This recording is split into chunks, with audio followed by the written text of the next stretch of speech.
দর্শক যে যেখান থেকে দেখছেন, আমি সবাইকে আমার আন্তরিক শুভেচ্ছা এবং কালিয়াচক জিকে সমিতির পক্ষ থেকে সবাইকে আন্তরিক ভালোবাসা। আপনাদেরকে মনে করিয়ে দিচ্ছি, বেশ এই কয়েকদিন আগে এই যে পিডব্লিউ কিন্তু ভাঙা হলো এবং ফুটপাত ভাঙা হলো। আজকে 500 কাপড় ব্যবসায়ী যারা রেডিমেড বিজনেস করতেন চৌরঙ্গীর আশেপাশে, তারা কিন্তু আজকে সর্বহারা পথে নেমেছে। কিন্তু আবার যদি এইভাবে যদি আবার দোকানগুলো যদি গজিয়ে উঠে, আপনাদেরকে দেখাচ্ছি লোকেশনটা নতুন লাইব্রেরি এবং এসবি লাইব্রেরি, তার পাশে আছে আপনার অপোজিটে হচ্ছে আপনার কালিয়াচক, যেটা আমাদের ট্রাফিক অফিসের কিন্তু অপোজিটে, চৌরঙ্গীর পাশেই বলা যাবে। এই কিছুদিন আগে, অল্প কিছুদিন হলো, এইখানকার যতগুলো ফুটপাত ব্যবসায়ী ছিল প্রত্যেককেই এখান থেকে উৎখাত করে দেওয়া হয়েছে। এখন আবার নতুন করে আবার সেই সার্ভিস রোড আবার জ্যাম হতে চলেছে। এই দেখুন বিজনেসম্যান বিজনেস করছে।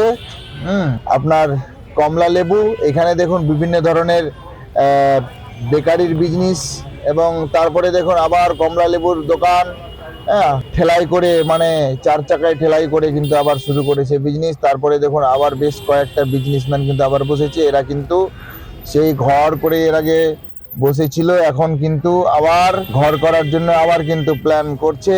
সামনে দেখুন ভারত ক্লথ স্টোর্স এবং জিকে টেলার্স এবং রাজ টেলার্স, যেখানে আমাদের কালিয়াচক পুলিশ স্টেশনের প্রত্যেকটা অফিসারের ড্রেস তৈরি করা হয়। সেই টেলারের সামনে রাজ টেলারের সামনেই এই ভিড় জমেছে। ভিড়টা হচ্ছে একমাত্র বাইক স্ট্যান্ড এবং কমলা লেবুর দোকান এবং বিভিন্ন ধরনের বিস্কিট কেক এর দোকান। আপনারা দেখছেন, দেখাচ্ছি আপনাদেরকে, দেখুন। তারপরে হচ্ছে আপনার আবার কমলা লেবুর দোকান, সামনে দেখুন বাইকের স্ট্যান্ড। আপনারাই বলুন লাভটা আমাদের কি হলো? যদি আমরা কালিয়াচকবাসী যদি এই ধরনের সজাগ না থাকতে পারি, বা এই কাজগুলো যদি আমরা সোশ্যাল কাজগুলো না করতে পারি, তাহলে আমরা করছিটা কি? যাই হোক, অনুরোধ করব কালিয়াচক ব্লক ডেভেলপমেন্ট অফিসার, অনুরোধ করব কালিয়াচক প্রশাসনকে, এবং যারা কালিয়াচকের বর্তমান যারা শাসক দল, তাদেরকে অনুরোধ করব, আপনারা বিষয়টাকে খুব ভালোভাবে দেখুন।